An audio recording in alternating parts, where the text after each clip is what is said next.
샘터 가족 여러분, 안녕하십니까? 샘터지기 김덕계 목사입니다. 오늘은 고린도후서 5장 1절에서 10절까지인데요. 오늘 본문에서는 주로 사도 바울이 이 세상을 살아가는 삶의 지혜 혹은 신앙적 관점, 사도 바울의 신앙관이라고 그럴까요? 아니면 세계관이라고 그럴까요? 이 세상을 바라보는 그의 신앙적 관점과 그리고 사도 바울이 신앙인으로서 또는 사역자로서 이 세상을 어떤 자세로 살아갔는지에 대해서 말씀을 하고 있고요. 그리고 그렇게 이 세상을 바라보고 또 이 세상을 그렇게 살아갈 수 있었던 그 이유가 무엇인가에 대해서 5절과 10절에서 말씀을 하고 있습니다. 먼저 이 세상의 삶에 대해서 5장 1절, 2절, 4절, 8절에서 언급을 하고 있는데요.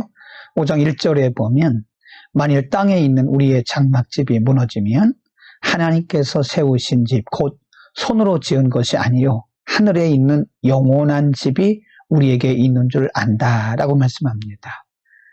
사도 바울은 영원한 집에 대한 그리고 이 세상은 장막집이라고 표현을 하고 있고요. 2절에 보면 참으로 우리가 여기서 탄식하며 하늘로부터 오는 우리 처소로 돌입기를 간절히 사모하느라 4절 말씀에 참으로 이 장막에 있는 우리가 그는 장막이라는 표현을 쓰고요. 8절에 보면 우리가 담대하여 원하는 바는 차라리 몸을 떠나 주와 함께 있는 그것이라. 그래서 사도 바울은 철저하게 이 세상이 영원한 우리의 처소가 아니라는 사실을 그는 분명히 하고 있습니다.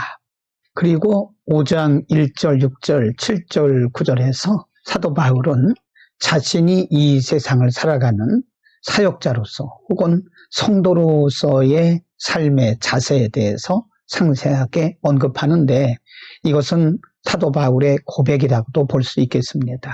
1절 말씀에 보면요. 만일 땅에 있는 우리의 장막집이 무너지면 하나님께서 지으신 집 곧 손으로 지은 것이 아니요 하늘에 있는 영원한 집이 우리에게 있는 줄 믿는다. 사도 바울은 이 세상을 살아가면서 이 세상에 있는 것들이 전부가 아니라 영원한 우리의 집이 하늘나라에 있다는 사실을 그는 분명히 믿었던 것이고요. 그 다음에 6절에 보면 이러므로 우리가 항상 담대하여 그랬습니다. 담대하여 몸에 거할 때에는 주와 따로 거하는 줄을 아노니 그렇습니다. 비록 이 세상에 여러 가지 오해와 고난과 고통들이 많이 있지만 그러나 그럼에도 불구하고 그런 일들 때문에 낙심하거나 좌절하거나 포기하지 않고 절망하지 않고 그럼에도 불구하고 담대하게 주를 섬긴다라고 하는 그의 고백인 것입니다. 7절에 보면 이는 우리가 믿음으로 행하고 보는 것으로 행하지 아니한다 그런 말씀을 씁니다. 보는 대로 그 말은 육신의 안목으로 그 말이죠. 이 세상을 육신의 안목으로 이 세상에 보이는 대로 행하지 않고 믿음으로 행한다. 사도 바울이 승리할 수 있었던 것은 바로 이 세상을 보는 대로 행하지 않고 믿음으로 바라봤기 때문이다. 그리고 9절 말씀에 보면요. 사도 바울의 더 멋진 신앙적 자세, 고백이 기록되고 있습니다. 그런즉 우리가 거하든지 떠나든지 주를 기쁘시게 하는 자 되기를 힘쓰노라 그랬습니다. 거하든지 떠나든지 이 세상에 살든지 아니면 하나님 나라 가든지 또 다르게 말하면 죽든지 살든지 어찌하든지 무엇을 하든지 하나님을 기쁘시게 하는 삶을 살기를 원했던 사도 바울의 삶의 고백을 볼 수가 있는 것입니다. 여러분 어떻게 이런 삶이 가능했을까요? 우리가 그동안 공부했던 것처럼 사도 바울은 복음을 전하면서 심지어는 거짓 사도다, 거짓말쟁이다 라는 그런 오해와 어떻게 보면 인격 모독적인 그런 말을 듣기도 했습니다. 복음의 현장에서 사도 바울은 많은 고난과 고통을 겪었습니다. 그럼에도 불구하고 그가 낙심하거나 포기하지 않고 끝까지 담대하게 이렇게 죽거나 살거나 떠나거나 거하거나 하나님의 영광을 위해서 살겠다고 하는 그런 믿음의 고백이 어디서 왔을까요? 오늘 본문에서 그 답을 주고 있습니다. 5절 보겠습니다. 곧 이것을 우리에게 이루게 하시고 보증으로 성령을 우리에게 주셨다라고 말씀합니다. 그것은 사도 바울은 자신의 힘이 아니라 성령께서 주신 힘이었다라고 고백을 하고 있고요.